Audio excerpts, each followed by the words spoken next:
Assalamualaikum warahmatullahi wabarakatuh. Halo teman-teman semuanya, kembali lagi dengan saya di channel Muhammad Faris. Dan di video kali ini saya akan mempraktekkan salah satu dari cyber attack, yaitu SQL injection. Sebelum masuk ke prakteknya, apa sih SQL injection itu? Jadi pengertian dari SQL injection adalah teknik serangan cyber yang memanfaatkan celah keamanan pada aplikasi web untuk menyisipkan atau menyuntikkan perintah SQL berbahaya ke dalam input yang disediakan oleh pengguna. Tujuannya adalah untuk mengakses atau memanipulasi database di balik aplikasi web tersebut.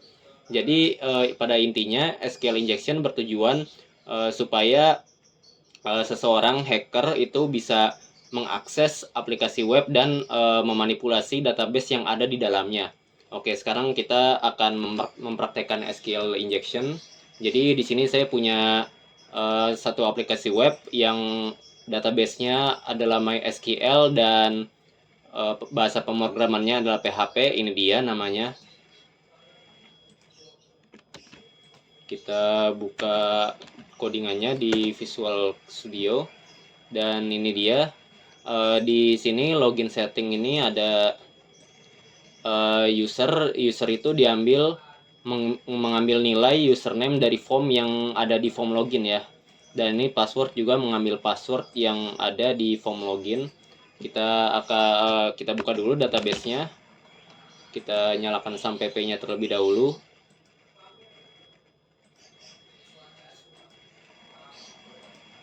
Kemudian kita buka database-nya, localhost php my admin. Nah, di sini juga saya sudah mempunyai database-nya. Di sini ada beberapa table, dan table terakhirnya yaitu table user. Kita akan melihat isinya. Dan di table user ini ada 4 user ya. Yang dua ini role-nya sebagai akademik, dan yang satu sebagai murid, yang satu sebagai guru. Dan coba kita akan login ke websitenya, localhost. Dan ini dia tampilan form login dari website yang saya punya. Dan pertama kita akan mencoba login secara sah terlebih dahulu. Jadi saya akan mencoba login dengan username Faris dan passwordnya 123 ya, role-nya akademik. Username-nya Faris, password 123. Oke, kita submit. Dan saya sudah berhasil login ke dalam sistemnya sebagai Faris, role-nya akademik ya. Dan di sini saya bisa melakukan tambah data, kemudian edit data, dan saya juga bisa menghapus data ya. Oke, sekarang kita logout. Dan sekarang kita akan mempraktekkan SQL injection. Jadi di sini kita akan praktek dengan dua cara. Yang pertama itu kita mengetahui salah satu username dari aplikasi web, tetapi kita tidak mengetahui passwordnya. Dan cara yang kedua adalah kita sama sekali tidak mengetahui username dan password dari aplikasi webnya, tetapi kita ingin mencoba untuk masuk.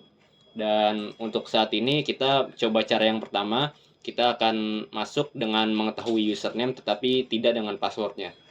Saya akan mencoba untuk login dengan username Faris, tetapi kita tidak mengetahui passwordnya ya. Dan caranya seperti ini, kita ketik 1, kemudian strip 2 kali, dan spasi. Nah, passwordnya kita ngasal, kemudian kita submit, dan kita berhasil masuk ke dalam website aplikasi webnya sebagai Faris ya.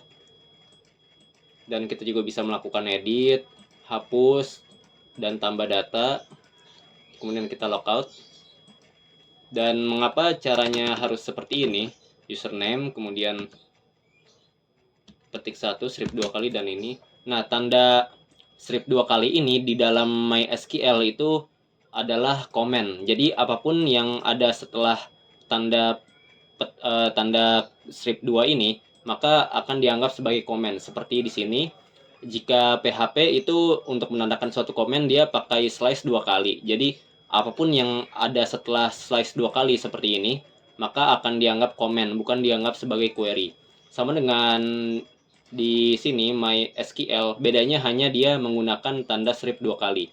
Dan apapun yang ada setelah tanda strip 2 ini, maka akan dianggap komen dan tidak akan dieksekusi sebagai query.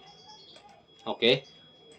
Dan apakah kita bisa masuk dengan cara seperti ini tanpa mengetikkan password? Kita akan coba.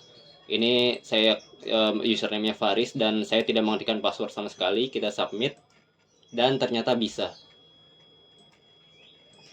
Kenapa seperti itu?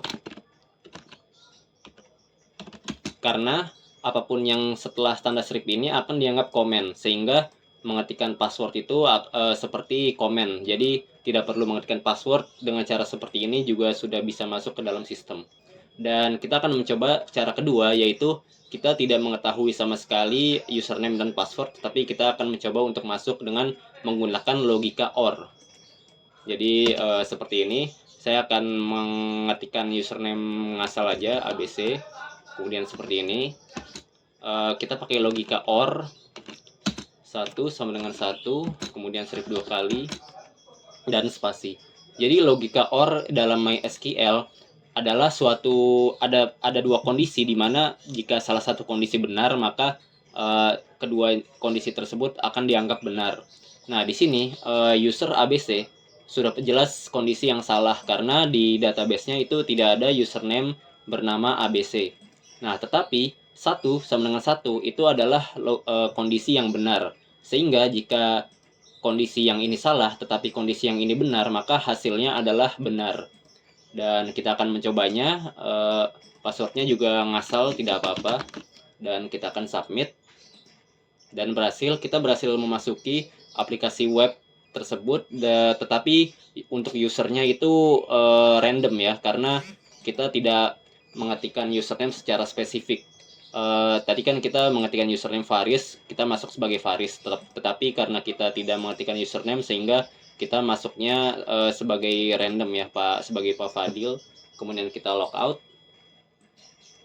Dan apakah kita bisa seperti tadi tidak perlu mengetikkan password? Kita akan mencobanya dengan logika yang sama, logika OR. Oke, saya tidak mengetik password ya. Kita akan coba submit, dan ternyata masih bisa kita login ke dalam web sebagai Pak Fadil ya. Nah, apakah kita juga bisa tanpa mengetikkan username? Kita akan mencoba. Saya tidak mengetikkan username, saya langsung kutip 1, kemudian logika OR, 1 sama dengan 1, kemudian spasi, strip 2 kali, spasi lagi. Saya tidak akan mengetik username dan juga tidak mengetik password. Kita akan coba submit, dan kita berhasil submit sebagai Pak Fadil lagi. Kenapa seperti itu? Karena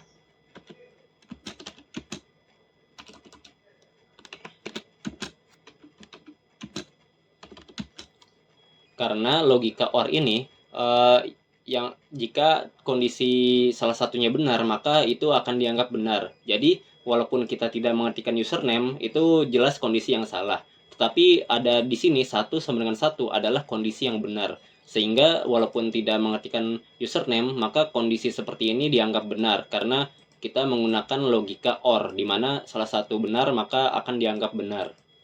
Oke, dan sekarang kita masuk ke cara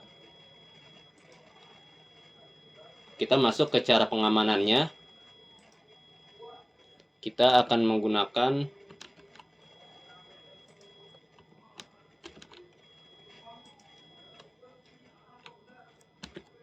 MySQL real escape string.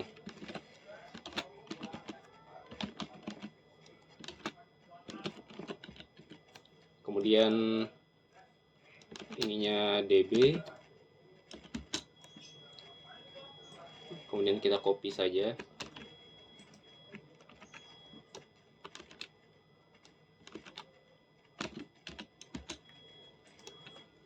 Nah, untuk pengamanannya adalah seperti ini. Kita menggunakan MySQL real escape string. Nah, DB ini adalah variabel dari sini ya, dari database. Oke, sekarang kita akan mencoba login dengan cara seperti ini. Nah, penjelasannya adalah kenapa kita menggunakan MySQL real escape string. Karena dengan ini kita bisa mengamankan string, sehingga tanda kutip ini itu tidak akan dianggap sebagai query. Oke, kita akan mencoba login dengan cara yang sama. Kita refresh terlebih dahulu.